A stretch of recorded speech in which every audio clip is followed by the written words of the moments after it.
What temple visit കഴിഞ്ഞിട്ട് വന്നിരിക്കുന്ന ഒരു സിറ്റുവേഷനാണ്.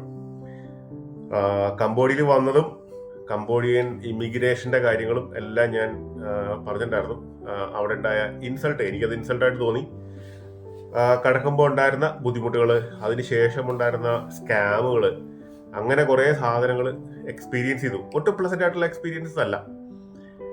അതിൻ്റെ എല്ലാ ഉദ്ദേശം അങ്കോർ വാട്ട് എന്ന് പറയുന്ന ലോകത്തിലെ ഏറ്റവും വലിയ ഹിന്ദു ക്ഷേത്രം അല്ലെങ്കിൽ ബുദ്ധക്ഷേത്രം കാണുക എന്നുള്ളത് തന്നെയായിരുന്നു.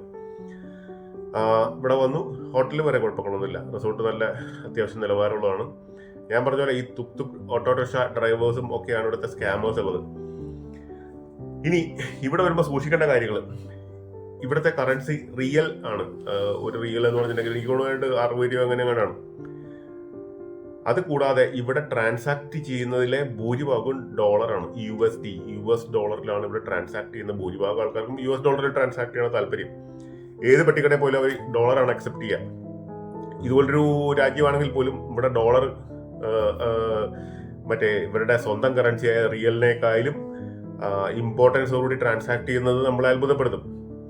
അപ്പോൾ വരുമ്പോൾ ഇങ്ങോട്ട് വരുന്ന ആൾക്കാർ ഡോളർ കയ്യിൽ കരുതിയേക്കുക. അത്യാവശ്യം ഡോളർ വേണം കയ്യിൽ, എന്നാലേ ട്രാൻസാക്ട് ചെയ്യാൻ പറ്റുള്ളൂ. കടയിൽ കയറിയാലും പെട്ടിക്കടയിൽ കയറിയാലും, ചെറിയ പെട്ടിക്കട എന്ന് ഉദ്ദേശിച്ച ചെറിയ കടകളും സ്ട്രീറ്റ് വെൻഡേഴ്സിൻ്റെ അടുത്ത് കയറിയാൽ പോലും, ഈവൺ ആ ലേക്കിൽ പോയിട്ട് അവിടെ ഈ നമ്മുടെ ഫ്ലോട്ടിംഗ് മാർക്കറ്റ് പോലുള്ള സ്ഥലങ്ങളിൽ പോലും ഡോളറാണ് അവർ യൂസ് ചെയ്യുന്നത്. അപ്പം ഡോളറുകൾ അത്യാവശ്യം കയ്യിൽ കരുതണം. അതാണ് ആദ്യത്തെ സംഭവം. പിന്നെ ഈ ഡോളർ സ്പെൻഡ് ചെയ്യുമ്പോഴത്തേക്കും സ്വാഭാവികമായിട്ട് $1, $2, $3 നമ്മൾ ചുമ്മാ എടുത്ത് വീശുമ്പോഴത്തേക്കും ആ കയ്യിൽ നിന്ന് പോകുന്ന കാശ് എത്രയാണെന്ന് നമുക്ക് പ്രത്യേകിച്ച് പിടിപാടുണ്ടാവില്ല. നല്ലൊരു എമൗണ്ട് കയ്യിൽ നിന്ന് ഇറങ്ങും. കംബോഡിയ ഒരു പട്ടിണി പിടിപെട്ട രാജ്യമാണെന്നുണ്ടെങ്കിൽ പോലും എക്സ്പെൻസീവാണ്, എല്ലാം എക്സ്പെൻസീവാണ് ഇവിടെ. അപ്പോൾ ബോർഡർ ക്രോസിങ്ങും അവിടെ നിന്ന് ഇവിടം വരെയുള്ളതെല്ലാം ഞാൻ പറഞ്ഞു കഴിഞ്ഞു. ആരെങ്കിലും വരുന്നുണ്ടെങ്കിൽ അവർക്ക് ആർക്കെങ്കിലും ഉപകാരപ്പെടട്ടെ എന്ന രീതിയിൽ പറയുന്നത്. അങ്കോർ വാട്ട് എന്ന് പറയുന്ന റീസ്റ്റോർ ചെയ്തുകൊണ്ടിരിക്കുന്ന കുറേ റെസ്റ്റോറേഷൻ വർക്ക് നടക്കുന്നുണ്ട്. 162 ഹെക്ടറിലാണ് ഈ ക്ഷേത്രമുള്ളത്. പല ഭാഗങ്ങളും പൊളിഞ്ഞു വീണും യുനെസ്കോയുടെ പൈതൃക പട്ടികയിൽപ്പെടുന്ന സാധനമാണ്. അവർ റെസ്റ്റോർ ചെയ്തുകൊണ്ടിരിക്കുന്നുണ്ട്. ഇതിനുമായിട്ട് ബന്ധപ്പെട്ട് വേറൊരു 7-8 അമ്പലങ്ങളുണ്ട്. അതിലൊരു 1-2 അമ്പലങ്ങൾ ഇന്ത്യയുടെ ആർക്കിയോളജിക്കൽ സർവേ ഓഫ് ഇന്ത്യയാണ് അത് റെസ്റ്റോർ ചെയ്യുന്നതും. നന്നായിട്ട് എനർജി വേണം. അതായത് ഈ അമ്പലങ്ങളെല്ലാം ഒറ്റ ദിവസത്തെ പാക്കേജിൽ കണ്ടു തീരുമ്പോഴത്തേക്ക് ഒരു 8 മണിക്കൂർ എങ്ങനെ എടുക്കും. 8 മണിക്കൂറുള്ള നടത്തമാണ്. അപ്പോൾ അത്യാവശ്യം ഫിസിക്ക് വേണം. ഞാൻ ഡിസംബറിൽ വന്ന കാരണം വലിയ കുഴപ്പമില്ല. ടെമ്പറേച്ചർ വലിയ കുഴപ്പങ്ങളില്ല. കുഴപ്പമുണ്ടോ എന്ന് ചോദിച്ചാൽ ഉണ്ട്, ഇല്ലെങ്കിൽ ഇല്ല എന്ന് തന്നെ പറയാം. വല്ല ജൂൺ ജൂലൈ മാസത്തിലൊക്കെ വരുന്നെങ്കിൽ കരിഞ്ഞ് പാണ്ടാറടങ്ങി പോകും, അല്ലെങ്കിൽ തന്നെ സൺബേൺ അടിച്ചിട്ടുണ്ട്.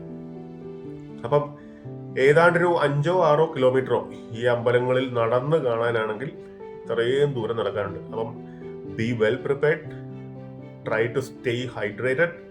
വെള്ളം ആവശ്യത്തിന് കയ്യിൽ കരുതിയേക്കുക. ഈ ടുക്തുക്കാർ എല്ലാം ആ കാര്യത്തിലൊരു സംഭവം കേട്ടോ. അവരുടെ എന്താ പറയുക, ഐസ് ബോക്സുകളുണ്ട്, അതിനകത്ത് വെള്ളം നിർമ്മിച്ചിട്ടുണ്ടാവും. പക്ഷെ എല്ലാം ചെറിയ ചെറിയ ബോട്ടിലാണ്. എത്രത്തോളം തിരുവനന്തപുരത്ത് എല്ലായിടത്തും ടോയ്ലറ്റ്സ് ഉണ്ട്, നല്ല ക്ലീൻ ടോയ്ലറ്റ്സ് ആണ്. അപ്പോൾ അതും ബുദ്ധിമുട്ടായിട്ടുണ്ടായിട്ടില്ല. നടക്കുന്ന കാര്യത്തിൽ കുറവ് വരുത്തിയാൽ എനിക്ക് ക്ഷീണമാകുന്നേ, എനിക്ക് കിടക്കാൻ വരുന്നേ, എനിക്ക് വിശക്കുന്നേ എന്ന് പറയുന്നതുകൊണ്ട് പ്രത്യേകിച്ച് കാര്യങ്ങളൊന്നുമില്ല. അല്ല എന്നുണ്ടെങ്കിൽ സമയത്തിന് കണ്ടെത്തിയിട്ടില്ല. 1 ഡേ പാസിന് $37 ആണ്. $37 ഒരു ദിവസത്തേക്കുള്ളത്. 2 ദിവസത്തേക്കുള്ളത്, 3 ദിവസത്തേക്കുള്ള പാക്കേജ് ഒക്കെ ഉണ്ട്. സമയമെടുത്ത് പതുക്കെ വേണമെങ്കിൽ കണ്ടു തീർക്കാം. പക്ഷെ അങ്കോർ വാട്ട് എന്ന് പറയുന്ന ആ ഒരു ടെമ്പിൾ ഭയങ്കര വലുതാണ്. അപ്പൊ അതിനകത്ത് കയറിയപ്പോൾ നമ്മൾ കുറെ കാര്യങ്ങൾ മനസ്സിലാവും. ഇത് സൂര്യവർമ്മൻ എന്ന് പറയുന്ന രാജാവാണ് ഇതിന് പണി കഴിപ്പിച്ചത് എന്ന് വേണമെങ്കിൽ പറയാം. ഇതിന്റെ ഈ അമ്പലത്തിന്റെ വലതുവശത്ത് കൊത്തിവെച്ചിരിക്കുന്ന ലിഖിതങ്ങളെല്ലാം, ചിത്രങ്ങളെല്ലാം മഹാഭാരതവും, ഇടതുവശത്ത് കൊത്തിവെച്ചിരിക്കുന്നത് മുഴുവൻ രാമായണമാണ്. അതായത് 2 മഹാഗ്രന്ഥങ്ങൾ അടിസ്ഥാനമാക്കിയുള്ള കൊത്തുപണികൾ അതിനകത്ത് ചെയ്തു വെച്ചേക്കുന്നത്. അതൊക്കെ കാണുമ്പോൾ നമുക്കൊരു രസമാണ്. കാരണം അത്രയും വർഷത്തെ പഴക്കമുള്ള ഒരു സാധനം കാണുന്നത് നമുക്കൊരു ത്രില്ലാണ്. കാരണം ഒരു ഇന്ത്യക്കാരനായിട്ടില്ല. പിന്നെ അതിനകത്തെ പല ലിഖിതങ്ങളും തമിഴിലാണുള്ളത്. അപ്പം ഇത് എനിക്ക് തോന്നുന്നു AD 800-നും 1200-നും ഇടയ്ക്കുള്ള രാജാക്കന്മാരാണ്, ഖമർ രാജാക്കന്മാരാണ് ഇവിടെ ഭരിച്ചുകൊണ്ടിരുന്നത്. അവരെ പിന്നീട് ഈ തായ്ലൻഡിന്റെ ഭാഗമായിട്ടുള്ള അയോധ്യ ഡൈനസ്റ്റി, അവിടെ നിന്നുള്ള രാജാക്കന്മാരെ ആക്രമിച്ച് ഈ വിഷ്ണു ക്ഷേത്രമാണ് ശരിക്കും പറഞ്ഞ അങ്കോർ വാട്ട് എന്ന് പറഞ്ഞിട്ടുണ്ടെങ്കിൽ അതെല്ലാം വെട്ടിക്കളഞ്ഞ് അവിടെ കൊണ്ട് ശ്രീബുദ്ധനെ പ്രതിഷ്ഠിക്കുകയും വീണ്ടും ഹിന്ദുക്കൾ ആക്രമിച്ച് അത് മറിച്ച് വെക്കലും, അതിനിടയ്ക്ക് ഈ പറഞ്ഞ പോലെ മുഗളന്മാരുടെ ആക്രമണം ഉണ്ടായി, അവർ വന്ന് ഇവിടെ ഉള്ള പ്രതിമകളുടെ തല തല്ലിപ്പൊളിക്കലും ആ ജാതി പരിപാടികളൊക്കെ നടന്ന് ഒരുപാട് ആക്രമണങ്ങൾ നേരിട്ട ഒരു ക്ഷേത്രമാണിത്. ഒരുപാട് ചരിത്രമുണ്ട്, ഗൂഗിൾ ചെയ്ത് കഴിഞ്ഞാൽ ഇത് കിട്ടും. എനിക്കിത് കൃത്യമായിട്ട് പറയാം. അത്യാവശ്യം എൻ്റെ കൂടെ ഒരു ഫോട്ടോഗ്രാഫർ ഉണ്ടായിരുന്നു, പുള്ളി പറഞ്ഞു തന്ന കാര്യങ്ങൾ എല്ലാം കൂടെ വെച്ചിട്ടാണ് എൻ്റെ ഇപ്പോഴത്തെ ഒരു ഞാൻ ഈ പറഞ്ഞ കാര്യങ്ങൾ ഗൂഗിൾ ചെയ്ത് കഴിഞ്ഞാൽ ഒരുപാട് ഇൻഫർമേഷൻ കിട്ടും. ഈ സൂര്യവർമ്മനെ കുറിച്ചും സൂര്യവർമ്മൻ 2, അത് കഴിഞ്ഞ് അതിൻ്റെ വേറെ ബാക്കി ഭാഗങ്ങളൊക്കെ ഉണ്ട്. ഒരുപാട് കഥകളുണ്ട് ഇതിനകത്ത്. ഈ സ്ഥലത്തിൻ്റെ പേര് തന്നെ കംബോഡിയ, നമ്മൾ പറയുന്നത് കംബോജ്യ എന്നായിരുന്നു ഇതിൻ്റെ പേര്. പിന്നെ അതിന് മുമ്പ് വേറെ പേരുണ്ടായിരുന്നു, അതും ഈ പറഞ്ഞ പോലെ രാമായണത്തിലെ പേരൊക്കെ ഞാൻ മറന്നു. രാമായണത്തിലെ ചില ക്യാരക്ടേഴ്സിന്റെ പേരൊക്കെ വെച്ചിട്ടാണ് ഈ സ്ഥലമൊക്കെ ഉള്ളത്. അപ്പൊ ഏതാണ്ട് ഇതും ഈ കംബോഡിയ, തായ്ലൻഡ്, ലാവോസും ഇതും അഫ്ഗാനിസ്ഥാൻ ഉൾപ്പെടെ ഒരു വലിയൊരു രാജ്യം, നമ്മുടെ ഭാരതം പോലെ ഒരു രാജ്യമായിരുന്നു, എല്ലാം വിഘടിച്ചു പോയതാണല്ലോ. അപ്പൊ അങ്ങനെ ഒരുപാട് ചരിത്രമുള്ള ടെമ്പിളാണ്. യുനെസ്കോയുടെ പൈതൃക പട്ടികയിലുള്ള ഒരു ക്ഷേത്രമാണ്. അവർ റെസ്റ്റോറേഷനൊക്കെ നടക്കാൻ പറഞ്ഞിട്ടുണ്ടെങ്കിൽ ഇതുപോലൊരു ടെമ്പിള് നമ്മുടെ ഇപ്പോഴത്തെ കാലഘട്ടത്തിൽ പണിയുകയാണെങ്കിൽ എനിക്ക് തോന്നുന്നില്ല ഒരു 30-40 കൊല്ലം കൊണ്ട് പോലും ഇതുപോലൊന്ന് പണിത് തീർക്കാൻ പറ്റുമെന്ന്. കാരണം എല്ലാം കല്ല് കൊത്തിയുള്ള എന്താ പറയുക സ്കൾപ്ചേഴ്സ് ആണ്. ഓരോ ഭയങ്കര ഡീറ്റെയിൽ ഓറിയന്റഡ് ആണ്. അതൊക്കെ റെസ്റ്റോർ ചെയ്യാന്ന് പറഞ്ഞിട്ടുണ്ടെങ്കിൽ തന്നെ നടക്കുന്ന കാര്യമല്ല. അതുമല്ല അത്രയും കഴിവുള്ള ആൾക്കാർ ചില ഭാഗങ്ങളിലൊക്കെ ഈ ചില രൂപങ്ങളൊക്കെ കൊത്തിച്ചിട്ട് അതെല്ലാം സിമെന്റിലൊക്കെയാണ് കൊത്തിച്ചേക്കുന്നത്. ചെന്ന് ആദ്യത്തെ ഗോപുരം, അത് കഴിഞ്ഞ് വലിയൊരു തടാകമാണ്, തടാകം ലേക്ക് പോലെയൊക്കെ ഉണ്ട് അതിനകത്ത്. അതും കഴിഞ്ഞിട്ടാണ് ഈ ടെമ്പിളിലേക്ക് കയറുന്നത്. അകത്ത് കയറുമ്പോൾ നമുക്ക് പലതരങ്ങളിൽ ലൈറ്റ് ഒന്നുമില്ല, ലൈറ്റ് വെക്കാനുള്ള സാഹചര്യങ്ങളൊന്നും ഇല്ലല്ലോ അവിടെ. ചിലതൊക്കെ മറിച്ചൊക്കെ ഇട്ടിട്ടുണ്ട്. അതുപോലെ ഒരുപാട് ടെമ്പിളുകളുണ്ടല്ലോ. മറ്റേ ആഞ്ചലിന ജോളിയുടെ ടോം റൈഡർ സിനിമയിൽ ഷൂട്ട് ചെയ്ത ടോം റൈഡർ ഷൂട്ട് ചെയ്ത ആ ഒരു ലൊക്കേഷനും ഒക്കെ ഈ ഒരു അമ്പലത്തിന്റെ ഒരു ഭാഗമാണ്.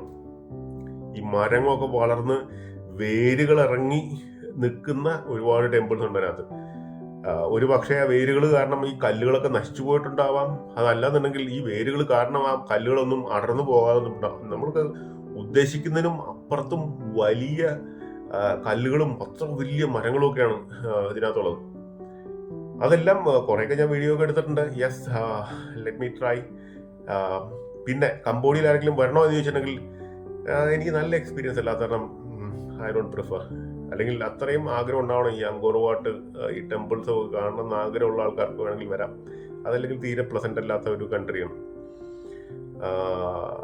അപ്പൊ ഇതൊക്കെയാണ് ഈ അങ്കോർ വാട്ട്. ഒരു നമുക്ക് അവിടുന്ന് ഫോട്ടോഗ്രാഫറെ നമുക്ക് ചൂസ് ചെയ്യാം. അയാൾ നമ്മുടെ കൂടെ വരും, നമുക്ക് നല്ല ഫോട്ടോസ് എടുത്ത് തരും. എല്ലാത്തിനും ആൾക്കാരുണ്ട്, അവരെല്ലാം അതിൻ്റെതായ കാശുകളും വാങ്ങും. ഇപ്പം ഒരു കരിക്കാണെന്നുണ്ടെങ്കിൽ $1 ഒരു കരിക്കിന്. ഒരു കരിക്കെന്ന് പറഞ്ഞിട്ട് 85 രൂപ. നമ്മുടെ നാട്ടിൽ 30-40 ഒക്കെ ആയിരിക്കാം. അപ്പൊ കംബോഡിയ പോലൊരു രാജ്യത്ത് 85 രൂപ എടുത്തൊരു കരിക്ക് കുടിക്കുക എന്നൊക്കെ പറഞ്ഞിട്ടുണ്ടെങ്കിൽ എക്സ്പെൻസീവ് ആയിട്ട് നമുക്ക് ഓൾമോസ്റ്റ് ഡബിൾ എക്സ്പെൻസീവ് തന്നെയാണ്. ഇന്ത്യയെക്കാളും ഓൾമോസ്റ്റ് ഡബിൾ ആണ് എക്സ്പെൻസീവ്. തായ്ലൻഡിനേക്കാളും എക്സ്പെൻസീവ് ആണ് ഇവിടെ. അപ്പം ഈ സ്ഥലം സിയാം റിയാപ്പ് എന്ന് പറയുന്ന സ്ഥലത്തുള്ള മീറ്റിംഗ്. അപ്പൊ പറഞ്ഞുകൊണ്ടിരിക്കുന്നിടയ്ക്ക് കോരം പ്രസംഗിച്ചുകൊണ്ടിരിക്കുന്നിടയ്ക്ക് ഭക്ഷണം വന്നത് കാരണം ഇടയ്ക്ക് വെച്ച് സ്റ്റോപ്പ് ചെയ്തിട്ട് വന്നു. അതാണ് ബെല്ലടിക്കുന്ന വെച്ചാൽ കേട്ടു. അപ്പൊ ഭക്ഷണം എടുത്തതിന് ശേഷം ഞാൻ കണ്ടിന്യൂ ചെയ്യുകയാണ്. അപ്പൊ കൂടുതലൊന്നും പറയാനില്ല. അങ്കോർ വാട്ട് ഒരു നൈസ് എക്സ്പീരിയൻസ് ആണ്. അതൊരു എക്സ്പീരിയൻസ് ആണ്. അത് കാണേണ്ടത് ആണോ എന്ന് ചോദിച്ചിട്ടുണ്ടെങ്കിൽ യെസ്, ഐ ലൈക്ക് ഇറ്റ്. ഈ മ്യൂസിയം ഒക്കെ കാണുന്നതൊക്കെ നല്ലത് റിയലായിട്ട് സാധനങ്ങൾ പോയി കാണുന്നതാണ് നല്ലതെന്ന് എനിക്ക് തോന്നി. കാണുമ്പോൾ നമുക്ക് മനസ്സിലാവും ഇത്രയും സ്റ്റോൺസും എല്ലാം വെച്ച് ഇതുപോലൊരു സ്ട്രക്ചർ പണിതെടുക്കുക എന്ന് പറഞ്ഞിട്ടുണ്ടെങ്കിൽ അമേസിങ്. നമ്മുടെ പൂർവികരെ കുറിച്ച് നമുക്കൊരു അഭിമാനം തോന്നും, ഇങ്ങനെയൊക്കെ അവർ ചെയ്തെടുക്കുന്നല്ലോ എന്നുള്ളത്. കാരണം പണ്ട് മെഷീനറീസ് ഒന്നുമില്ല, ഇതെല്ലാം മനുഷ്യനും. അവിടെ കല്ലുകളുടെ ഇടയിൽ ഹോൾ ഇട്ടിട്ടുണ്ട്. അപ്പൊ അതിനകത്ത് വടി കുത്തിവെച്ച് ആനയെ കൊണ്ട് വലിപ്പിച്ചാണ് ഓരോ കല്ലും. ഈ ടെമ്പിൾ കണ്ടാൽ മനസ്സിലാവും എത്ര സ്ക്വയർ ഫീറ്റ് ഉണ്ടെന്ന്. എനിക്കറിയത്തില്ല എത്ര സ്ക്വയർ ഫീറ്റ് ഉണ്ടെന്ന്. മേ ബി ഒരു 10 ലക്ഷം സ്ക്വയർ ഫീറ്റ് എങ്കിലും കാണുമായിരിക്കും ഈ അമ്പലം എന്ന് പറഞ്ഞിട്ടുണ്ടെങ്കിൽ. അത്ര വലുതാണ്. അങ്ങനെ ഒരു സാധനം നമ്മളെ കൊണ്ട് ഇനി പണിതെടുപ്പിക്കലോ ഒന്നും നമ്മളെ കൊണ്ട് നടക്കില്ല. നമ്മളെ കൊണ്ട് അതിനൊന്നും ദാമ്പീറൊന്നും ഇല്ല, അല്ലെങ്കിൽ തന്നെ ഇപ്പൊ അഴിമതിയും സാധനങ്ങളും ഒക്കെയാണ്. അപ്പൊ അതുകൊണ്ട് ഇനി ഇങ്ങനെയൊന്നും സൃഷ്ടിച്ചെടുക്കാൻ പറ്റില്ല. ഉള്ളത് നമുക്ക് റെസ്റ്റോർ ചെയ്യാനേ പറ്റുള്ളൂ. ആ ഒരു രീതിയിൽ നോക്കുമ്പോൾ യെസ്, ഇതൊരു മസ്റ്റ് വിസിറ്റ് പ്ലേസ് ആണ്. ഒരു 2 ദിവസം നിൽക്കാനുള്ളതുണ്ടോ എന്ന് വെച്ചാൽ 2 ദിവസം നിന്ന് മൊത്തത്തിൽ എക്സ്പ്ലോർ ചെയ്ത് പോകാവുന്നേ ഉള്ളൂ. അല്ലാതെ ഇവിടെ വേറെ കാണാനോ അല്ലാതെന്തെങ്കിലും എക്സ്പീരിയൻസ് ചെയ്യാനൊന്നുമില്ല. കൂട്ടത്തിൽ ഈ പറയുന്ന സ്കാമുകളും എല്ലാം നമ്മൾ ഫേസ് ചെയ്യാൻ റെഡി ആയിരിക്കണം. Once in a lifetime, ജീവിതത്തിൽ ഒരു പ്രാവശ്യം ഇവിടെ വരുള്ളൂ. അപ്പോൾ അതുകൊണ്ട് കുറേയൊക്കെ നമുക്ക് അതിനെ ഇഗ്നോർ ചെയ്ത് കളയാം. കാണേണ്ടവർക്ക് വരാം. സിയാം റിയാപ്പിലേക്ക് നേരിട്ട് ഫ്ലൈറ്റ് ഉണ്ട്, ബാങ്കോക്കിൽ നിന്ന് ഫ്ലൈറ്റ് ഉണ്ട്, ഇങ്ങോട്ട് വരാം. ഞാനൊരു ക്രേസി ഡ്രൈവ് പ്ലാൻ ചെയ്തത് കാരണം മാത്രമാണ് പോയ്പേട്ടിലേക്ക് ഡ്രൈവ് ചെയ്തിട്ട് അവിടെ നിന്ന് ബോർഡർ കടന്ന് ഇങ്ങോട്ട് പോകുന്നത്. അതല്ല എന്നുണ്ടെങ്കിൽ യെസ്, നിങ്ങൾക്ക് ഇവിടെ വരാം. ഇവിടെ വന്ന് കാണുന്ന ഒരു രസമാണ്. ഒന്ന് എക്സ്പീരിയൻസ് ചെയ്തിട്ട് പോകാനുള്ളതുണ്ട്. കൂടുതലൊന്നും എക്സ്പീരിയൻസ് ചെയ്യാനുള്ള സംഭവങ്ങൾ ഇവിടെ ഇല്ല. അപ്പം പ്രിപ്പയർഡ് ആയിട്ടിരിക്കേണ്ടത് ഡോളേഴ്സ് ആവശ്യത്തിന് കയ്യിൽ കരുതിയിരിക്കുക. നന്നായിട്ട് വെള്ളം കയ്യിൽ കരുതിയിരിക്കുക. അവിടെ കഴിക്കുന്ന സാധനങ്ങളെല്ലാം ഉണ്ട്. ബട്ട് ഈ പറഞ്ഞ പോലെ എല്ലാം ഡോളേഴ്സ് ഇങ്ങനെ പോയിക്കൊണ്ടിരിക്കും. വെള്ളം നന്നായിട്ട് കുടിക്കുക. അത്രയും ചൂടുണ്ട് ഇവിടെ. പ്രത്യേകിച്ച് അമ്പലവും കല്ലും ഒക്കെ ആയത് കാരണം ചൂട് കൂടുതലുണ്ടാവുമായിരിക്കാം. നിങ്ങൾ ആരെങ്കിലും വരുന്നുണ്ടെങ്കിൽ വരുന്ന മാസത്തിനെ ഡിപ്പെൻഡ് ചെയ്തിരിക്കും. അപ്പം അത്രയും നല്ല കാണേണ്ട ഒരു സ്ട്രക്ചർ തന്നെയാണ് നമ്മുടെ ആൻസസ്റ്റേഴ്സിൻ്റെ അവരുടെ സ്കില്ലുകളും അല്ലെങ്കിൽ ആർക്കിടെക്ചറൽ മാർവലസ് എന്നൊക്കെ പറഞ്ഞിട്ടുണ്ടെങ്കിൽ അന്നത്തെ കാലത്ത് ഈ പറഞ്ഞ ബിടെക് ഒന്നും ഇല്ലല്ലോ. നമ്മുടെ നാട്ടിലെ എഞ്ചിനീയർമാർ വെറും ഊളകളാണ്. നമ്മുടെ നാട്ടിലെ ബിടെക് എഞ്ചിനീയേഴ്സിനെ ബിടെക് ആർക്കിടെക്ചർ കഴിഞ്ഞ ആൾക്കാർ തല്ലിക്കൊല്ലണം. നമ്മുടെ നാട്ടിലുള്ള ഒരു ബിൽഡിങ്ങിനും അത്രയും ഭംഗിയില്ല. അത്രയും ഭംഗിയൊന്നുമില്ല, ഒരു ഭംഗിയില്ല. ഭംഗി കാണണമെങ്കിൽ പറഞ്ഞ നമ്മൾ പുറം രാജ്യങ്ങളിലൊക്കെ പോകണം. അപ്പൊ അതേപോലെ ഈ എഴുത്തും കണക്കും പയ്യും സൈനും കോസും ടാനും തീറ്റയും ഒന്നും ഇല്ലാതെ അത്രയും വർഷങ്ങൾക്ക് മുമ്പേ, ഏതാണ്ട് ഒരു 10,500 വർഷങ്ങൾക്ക് മുമ്പേ ആൾക്കാർക്ക് ഇത് പണിയാൻ പറ്റിയതില്ല. അവരുടെ സ്കില്ല് സമ്മതിച്ചേ പറ്റുള്ളൂ. അങ്ങനത്തെ സാധനങ്ങൾ കാണാനായിട്ട് ഇങ്ങോട്ട് വരാം. കയ്യിൽ ആവശ്യത്തിന് ഡോളർ കരുതി വയ്ക്കുക. പല സ്ഥലത്തും സ്കാം ചെയ്യപ്പെടാനുള്ള സാധ്യതയുണ്ട്, കരുതിയിരിക്കുക. വെള്ളം നന്നായിട്ട് കയ്യിൽ കരുതിയിരിക്കുക. That's it. അപ്പം കാണാൻ താല്പര്യമുണ്ടെങ്കിൽ വന്ന് കാണാം. Enjoy the trip. Bye. Right. By.